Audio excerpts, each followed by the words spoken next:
को तरस रहे हैं, डेली का काम बिना पानी के करने पर मजबूर हैं। कैसे करेंगे, क्योंकि उन्हें पीने तक का भरपूर पानी नहीं मिल रहा। लेकिन जैसा हमेशा होता है ना, अमीरों के पास चाहे दुनिया में कैसी भी मुसीबत क्यों ना जाए, उन्हें परेशानी नहीं होती। वैसा ही कुछ यहाँ पर भी है दोस्तों।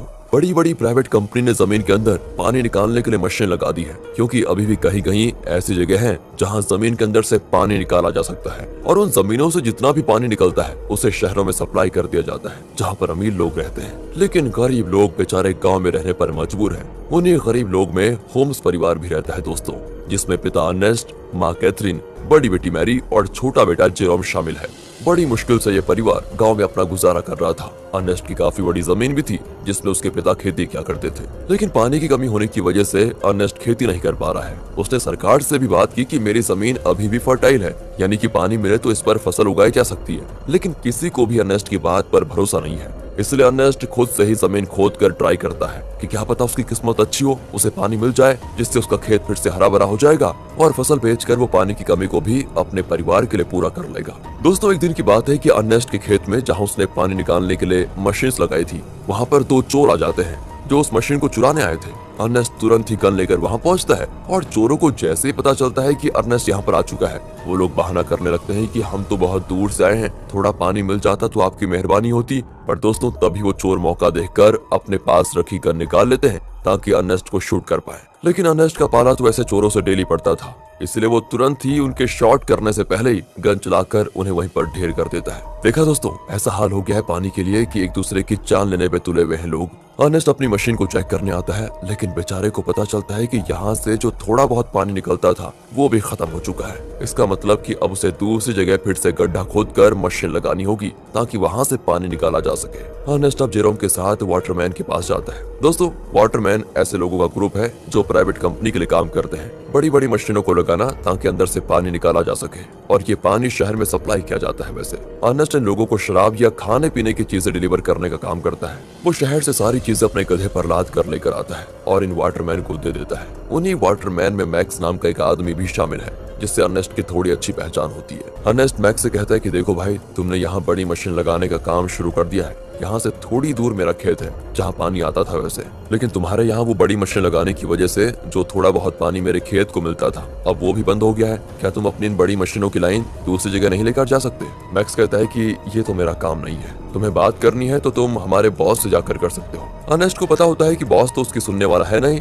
इसलिए वो बेचारा अपना छोटा सा मुंह लेकर जेरोम के साथ घर आने के लिए निकल आता है। लेकिन जब इंसान की किस्मत खराब हो तो उसके साथ बुरी चीजें होने में टाइम नहीं लगता। ऐसा ही अर्नेस्ट के साथ भी हो जाता है। आते समय उसके गधे का पैर पत्थर से टकराने की वजह से वो नीचे गिर जाता है, और गिरने की वजह से उसकी एक टांग टूट जाती है। बेचारा गधा प्यास से पहले परेशान था, टांग टूटने से उसको और तड़पन होती है, इसलिए अर्नेस्ट उसकी तकलीफ को खत्म करने के लिए मजबूरन उससे वहीं मार डालता है। दोस्तों, क्या करता है बेचारा। इसके बाद वो एक ऑक्शन हाउस में आता है जहाँ पुराने रोबोट्स को रिपेयर करके बेचा जाता है। अर्नेस्ट ऐसे एक रोबोट को खरीदने आया था ताकि आगे से वो डिलीवरी का काम संभाल पाए। साथ ही ऑक्शन में फेलम नाम का बंदा भी रोबोट पर बोली लगाने आता है, लेकिन आखिर में अर्नेस्ट को वो रोबोट मिल जाता है, जिसे पाकर अर्नेस्ट और जेरोम बड़े खुश होते हैं कि चलो कुछ तो काम की चीज आई हाथ में। इसके बाद दोनों हॉस्पिटल आते हैं जहाँ कैथरीन रहती है। कुछ समय पहले एक दुर्घटना का शिकार हो गई थी कैथरीन, इसलिए वो चल फिर नहीं पाती, इसलिए हॉस्पिटल में वायर के जरिए कैथरीन को रखा जाता है। वायर मतलब जो कैथरीन को चलने में मदद करते हैं। अब देखिए, अर्नेस्ट के पास इतने पैसे तो है नहीं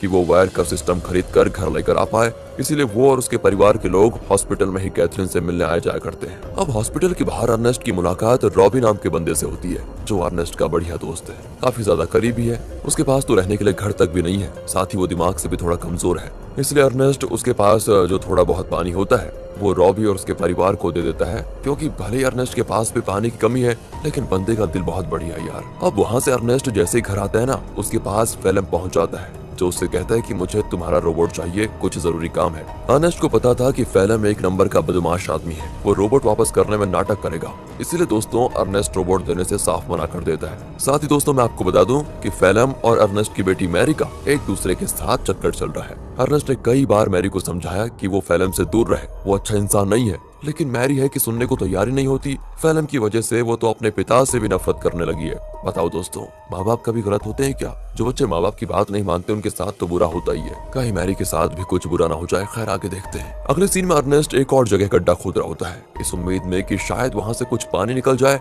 लेकिन बड़ी मशीनों के पाइपलाइन के कारण आसपास का पूरा इलाका सूखा पड़ चुका था। इसलिए अर्नेस्ट को यहाँ भी निराशा का सामना करना पड़ता है। साथ ही गड्ढा खोदने के दौरान अर्नेस्ट जेरोम से बात कर रहा होता है। वो कहता है, जब मैं शहर गया था वहाँ मैंने एक लड़की को देखा जिसके बाल तो छोटे हैं लेकिन देखने में बहुत सुंदर है। तुम तो बेटा बड़े हो चुके हो, कहो तो तुम्हारी बात करवा दो उससे। मैं नहीं जानता कि इस हालत में हम कब तक जिंदा रह पाएंगे, इसलिए हमारे पास जो भी पल बचे उन्हें अच्छे से जी लेना चाहिए हमें। और दोस्तों ऐसे ही बाप बेटे आपस में बात करते हुए कुछ टाइम एक दूसरे के साथ बढ़िया तरीके से बिताते हैं। इसके बाद अर्नेस्ट जैसे ही घर आता है, मैरी उससे कहती है, मुझे पैसे चाहिए पापा, मैं फेलम के साथ जा रही हूँ, मुझे यहाँ पर बहुत घुटन हो रही है। अर्नेस्ट कहता है, घुटन हो रही है? मैंने बचपन से तुम्हें पाल पोस के बड़ा किया, सब कुछ देने की कोशिश की तुम्हें, और फिर भी तुम ऐसी बातें कर रही हो। मैरी तो ऊपर से जवाब देती है, कहती है, हम यहाँ पर जी नहीं रहे, सर्वाइव कर रहे हैं और मुझे ऐसी जिंदगी चाहिए ही नहीं। अर्नेस्ट के लाख समझाने पर भी जब मैरी नहीं मानती तो अर्नेस्ट मैरी को कमरे में बंद करके खिड़कियों पर कीले लगा देता है ताकि वो फेलम से मिल ना पाए। अब अर्नेस्ट जैसे सप्लाईज लेने के लिए शहर जाने वाला होता है, तभी उसको पता चलता है कि रोबोट गायब है। ये देखकर उसकी हालत खराब, वो परेशान हो जाता है। वो समझ चुका था कि ये काम तो फेलम के अलावा कोई दूसरा कर नहीं सकता। वो वहाँ से तुरंत वाटरमैन के पास आता है ताकि उनसे पूछ सके कि क्या फेलम यहाँ पर आया था कि नहीं। पर वहाँ पर आते ही मैक्स और बाकी वाटरमैन मिलकर अर्नेस्ट पर धावा बोल देते हैं दोस्तों, और जमकर उसकी पिटाई करने लगते हैं। उनका कहना होता है कि तुमने हमारी सप्लाईज चुराई, जो हमारी मेहनत की कमाई थी, जिसे तुमने शायद कहीं और बेच दिया होगा। अर्नेस्ट कहते हैं, अरे ये क्या कह रहे हो तुम? मैं खुद यहाँ तुमसे पूछने आया था कि क्या फेलम मेरा रोबोट लेकर यहाँ आया था या नहीं, लेकिन उल्टा तुम लोग मुझे ही मार रहे हो। दोस्तों अर्नेस्ट यहाँ पर समझ चुका था कि जरूर फेलम ने शहर से मेरे बदले सप्लाईज ले ली और उसे वाटरमैन को देने के बजाय चुरा कर कहीं और लेकर चला गया। इसलिए दोस्तों अर्नेस्ट जैसे तैसे वाटरमैन से पीछा छुड़ाकर फेलम को ढूंढने के लिए निकल जाता है, जो उसे मिल भी जाता है। साथ ही अर्नेस्ट का शक भी सही था, उसने ही सप्लाईज चुराई थी दोस्तों, जिससे वो बड़े आराम से खा पी रहा था। इसलिए अर्नेस्ट गन पॉइंट पर लेकर फेलम को डरा देता है और उसे वाटरमैन के पास ले जाने लगता है, ये बताने के लिए कि सप्लाईज मैंने नहीं फेलम ने चुराई थी। आगे बढ़ते हुए दोनों काफी ज्यादा थक चुके थे। अर्नेस्ट सबसे ज्यादा थक चुका था और साथ ही साथ उसका पानी भी खत्म हो चुका था। इसीलिए दोस्तों फेलम अर्नेस्ट को बहकाने की कोशिश करता है कि मैंने सप्लाईज की थोड़ी शराब पी ली थी और थोड़ी बची है, मेरी मानो तो बची हुई शराब हम दोनों आधा आधा बांट कर पी लेते हैं। ज्यादा से ज्यादा वाटरमैन क्या करेंगे, मुझे मारेंगे ही ना, लेकिन अगर हमने पिया नहीं तो हम प्यास से जरूर मर जाएंगे। इस पर अर्नेस्ट मान जाता है, लेकिन जैसे ही वो फेलम को रस्सियों से आजाद करता है, फेलम उस पर ही हमला कर देता है। बेचारा अर्नेस्ट पहले से ही थका हुआ था और मार खाने की वजह से उसका काफी ज्यादा खून बहने लगता है। इसके बाद तो फेलम जबरदस्ती बाकी सारी शराब अर्नेस्ट के मुंह में डाल देता है, ताकि जब वाटरमैन उसे देखे तो उन्हें यकीन हो जाए कि अर्नेस्ट ने ही सप्लाईज चुराई थी और उसी ने उनकी शराब पी ली। इतना ही नहीं दोस्तों, फेलम अर्नेस्ट को मार मार कर रोबोट के साथ ही रस्सी से उसको बांध देता है, ताकि दुनिया को लगे कि रोबोट ने आउट ऑफ कंट्रोल होकर अर्नेस्ट पर हमला कर दिया, जिससे उसकी जान चली गई। और होता भी ऐसा ही है, बेचारा अर्नेस्ट मारा जाता है दोस्तों, और सभी लोगों को लग रहा था कि रोबोट ने अर्नेस्ट की जान ली। दोस्तों हमेशा अच्छे लोगों के साथ बुरा ही क्यों होता है यार। अगले सीन में जेरोम अपने पिता को खोने के बाद बहुत उदास बैठा होता है। वो सारा गुस्सा रोबोट पर उतार कर उसे तोड़ने की कोशिश कर रहा होता है, क्योंकि अभी तो उसने ये मान लिया है कि रोबोट ने ही उसके पिता की जान ली। लेकिन हम सब जानते हैं कि सच्चाई क्या है। तब वहाँ पर फेलम आकर जेरोम से कहता है, रोबोट को तोड़कर क्या मिलेगा, ये आगे चलकर हमारे ही काम आएगा, इसलिए इसको तोड़ो मत, और तुम चिंता मत करो, मैं हूं ना,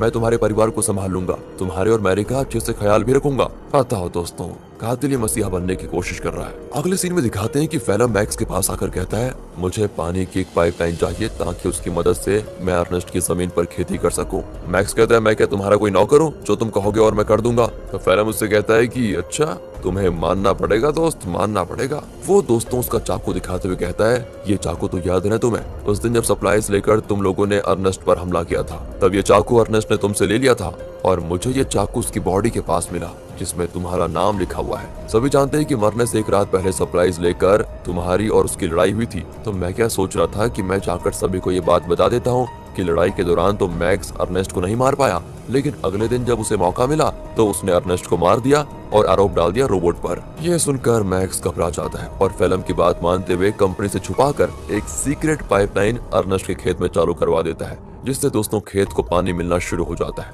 सभी बड़े खुश होते हैं कि यहाँ पर फिर से खेती हो सकेगी। फेलम दोस्तों डेली हल जोतता है ताकि फसल उगा पाए। देखते देखते उसकी मेहनत रंग ला जाती है और खेती में चारों तरफ फसल उगने लग जाती है, जिसे देखकर जेरोम और बाकी सभी बड़े खुश होते हैं। साथ ही फेलम और मैरी रिलेशनशिप में भी थे, जिस वजह से मैरी प्रेग्नेंट हो चुकी थी, इसलिए उन दोनों की शादी करवा दी जाती है। शादी से फेलम बड़ा खुश था, लेकिन अंदर ही अंदर उसे ये भी याद आ रहा था कि ये सब अर्नेस्ट का था जो उससे मैंने छीन लिया। आज वो जिंदा होता तो ना ही मैरी से उसकी शादी होती और ना ही ये खेत उसे मिलता। अर्नेस्ट के मरने के बाद फेलम ने उसकी सारी चीजों को दोस्तों अपना लिया होता है, लेकिन ये इंसान यहाँ पर भी नहीं रुकेगा। अभी आप इसके पाप देखिए कितना करता है ये। अगले सीन में बैंक से कुछ कर्मचारी आते हैं जो फेलम के पैरों तले जमीन खिसका देने वाली बात बताते हैं कि जमीन पर तुम्हारी फसल होगी है। उस जमीन को अर्नेस्ट ने गिरवी रखा था, वो तो मर गया, इसलिए अब ये जमीन बैंक की होती है और इसमें जो फसल होगी है वो भी बैंक के पास ही जाएगी। फेलम कहता है नहीं, ऐसा नहीं हो सकता, ये बात तुम्हें पहले बतानी चाहिए थी जब यहाँ पर फसल नहीं उगी थी उस समय, और अगर तुम पहले बता देते तो मैं कोई दूसरी जमीन देख लेता। लेकिन दोस्तों बैंक वाले नहीं मानते, वो कहते हैं कि 1 हफ्ते के अंदर अगर पैसे नहीं मिले तो इस जमीन को तुम भूल जाना। इतना कहने के बाद वो चले जाते हैं। फेलम तो परेशान हो चुका था कि अर्नेस्ट ने तो मुझे बेवकूफ बना दिया, बेकारी कहेगा, जमीन तक गिरवी रखिए, बताओ अब पैसों का बंदोबस्त कैसे कर पाऊंगा। बताओ दोस्तों, ये तो वही बात हो गई, उल्टा चोर कोतवाल को डांटे। खैर अब फेलम जेरोम से कहकर रोबोट ले जाने लग जाता है। वो कहता है मैं रोबोट को बेचने जा रहा हूँ ताकि इससे मिले पैसों से बैंक वालों का उधार चुका पाऊँ। लेकिन दोस्तों फेलम शरीफ आदमी नहीं था, वो रॉबी के पास आता है, वही रॉबी दोस्तों जो काफी ज्यादा करीब है, और वो उसे बहाने से साथ में ले जाता है कि मेरे साथ चलो, मैं तुम्हारे लिए पानी वगैरह का बंदोबस्त करता हूँ। इसीलिए बेचारा रॉबी अपने बच्चे को लिए फेलम के साथ चला जाता है। लेकिन मैंने कहा था ना दोस्तों, फेलम के पापों का घड़ा भरा नहीं है। वो धोखे से बेचारे रॉबी के बच्चे को बेच देता है, जिनसे मिले पैसों को वो बैंक वालों को दे देगा। अब इसकी खबर जैसे रॉबी को लगती है, वो फेलम से झगड़ा करने की कोशिश करता है, लेकिन जहाँ पर फेलम ने बच्चे को बेचा था वहाँ झगड़ा वगैरह करने का रूल नहीं होता। बच्चा बिक गया तो डील कभी नहीं टूटेगी, इसलिए वो बदमाश लोग रॉबी को शूट करके मार देते हैं दोस्तों। साथ ही वो फेलम को भी शूट करने की कोशिश करते हैं, क्योंकि उन्हें तो लगा था कि फेलम रॉबी की परमिशन के साथ उसके बच्चे को बेच रहा है। इसलिए फेलम जैसे तैसे अपनी जान बचाकर दोस्तों वहां से भाग ही जाता है। साथ ही वो रोबोट को वहीं छोड़ देता है, क्योंकि उसे जेरोम को भी तो बताना है कि ये पैसे बच्चे को बेचकर नहीं बल्कि रोबोट को बेचकर आए हैं।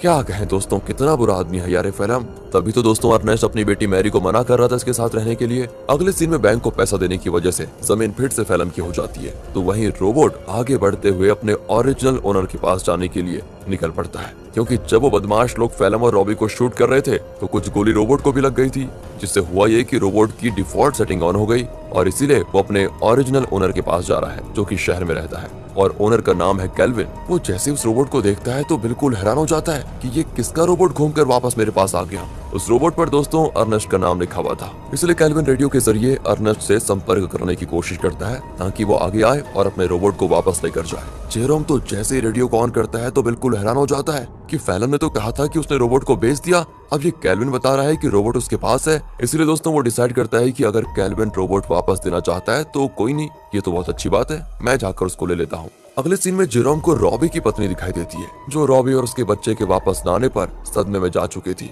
वो एक गुड़िया लेकर रॉबी और अपने बच्चे के आने का इंतजार करती है। सच में दोस्तों बेचारी के साथ बहुत बुरा हुआ ना। एंड इस चीज को देखकर जेरोम को लगता है कि जरूर कुछ तो बात है जो फेलम छुपा रहा है। जिसके बाद वो शहर के बॉर्डर पर आता है, लेकिन 18 साल से कम होने की वजह से गार्ड्स उसे शहर में जाने नहीं देते। तब वहाँ पर एक लड़की आती है जिसका नाम अना है। वो जेरोम से कहती है मेरे पास आ जाओ, मैं तुम्हें शहर भिजवा सकती हूँ, वो भी बहुत कम पैसों में। जेरोम जैसे अना को देखता है तो बिल्कुल हक्का बक्का हो जाता है, क्योंकि वो हूबहू वैसी होती है जैसा कि अर्नेस्ट ने उसे छोटे बालों वाली उस लड़की के बारे में बताया था। याद है दोस्तों, जब अर्नेस्ट जेरोम से कह रहा था कि तुम्हारी शादी कर लेते हैं, उससे बात कर लेते हैं तुम्हारी, तो दोस्तों जेरोम उससे फिर अर्नेस्ट के बारे में पूछता है, लेकिन वो तो जानती नहीं अर्नेस्ट को। जेरोम भी आगे कुछ नहीं कहता और इसके बाद वो जेरोम को शहर तक जाने वाली सामान की गाड़ी में छुपा कर बैठा देती है और उसकी मदद से जेरोम शहर पहुंच जाता है। अब शहर आने के बाद जेरोम केल्विन से मिलता है, जो उसे उसका रोबोट वापस कर देता है। रोबोट को जो गोलियां लगी थी केल्विन ने उसे भी रिपेयर कर दिया था, साथ ही उसने रोबोट की सेटिंग भी सही कर दी थी।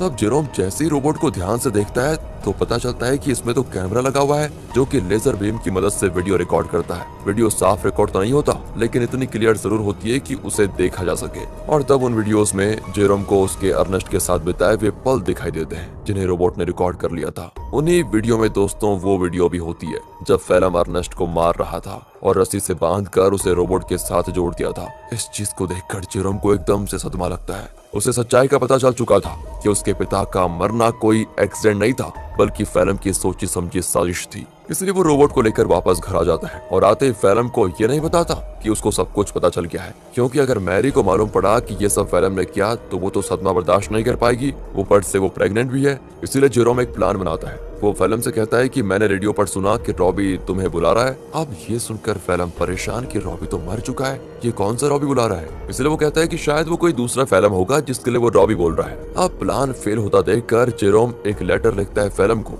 ताकि फिल्म को ऐसा लगे कि ये लेटर रॉबी ने भेजा है और वो उसे उसी जगह पर बुला रहा है जहाँ पर अर्नेस्ट मरा था। लेटर देखकर फिल्म समझ चुका था कि कुछ तो गड़बड़ी है, मुझे वहाँ पर जाकर देखना ही पड़ेगा। इसीलिए वो उसी जगह पर जाता है जहाँ पर उसने अर्नेस्ट को मारा था। आगे बढ़ते हुए उसे जमीन पर बना हुआ गड्ढा दिखाई नहीं देता और गलती से वो उसे गड्ढे में गिर जाता है जहाँ गिरने से उसका पैर टूट चुका था और वो मदद के लिए चिल्ला रहा होता है। तब वहाँ पर जेरोम गन लेकर आता है। उसे इतने गुस्से में देखकर फिल्म समझ जाता है कि जेरोम को सब कुछ पता चल चुका है और ये सारा प्लान जेरोम का ही था। तो फिल्म जेरोम को बहलाते हुए कहता है, देखो जो हुआ मैं उसके लिए शर्मिंदा हूँ, मुझे माफ कर दो, लेकिन देखो मैंने मैरी और तुम्हारे कितना अच्छे से ख्याल रखा, अगर मुझे कुछ हुआ तो मैरी ये सदमा बर्दाश्त नहीं कर पाएगी, इसलिए मुझे जाने दो। लेकिन जेरोम उसकी एक नहीं सुनता और सीधे फिल्म को शूट करके मार डालता है। इसके बाद वो रोबोट की मेमोरी भी रेस कर देता है ताकि कभी मैरी ये सब कुछ देख ही ना पाए। वो नहीं चाहता कि मैरी कभी कुछ इसका सच जाने। कुछ दिन गुजर चुके थे। फिल्म के घर न आने पर मैरी बहुत परेशान होती है। जेरोम कहता है कि वो अच्छा इंसान कभी था ही नहीं, तुम्हें छोड़कर वो भाग गया। और ये सुनकर मैरी एकदम उदास हो जाती है और अपने दिल से फिल्म के लिए प्यार खत्म कर देती है। दोस्तों, उल्टा वो उससे नफरत करने लगती है। जेरोम ने बड़ी शांति से अपना बदला ले लिया। इसके बाद जेरोम और मैरी घर चलाना शुरू करते हैं क्योंकि खेत उन्हें मिल चुका था। उन्हीं फसल को बेचकर वो पैसे जमा करेंगे ताकि अपनी माँ को हॉस्पिटल से घर लेकर आए। और इसी मिक्स फीलिंग के साथ दोस्तों ये मूवी यहाँ पर खत्म होती है। बाकी अगर आपको वीडियो अच्छी लगी हो, एक्सप्लेनेशन अच्छा लगा हो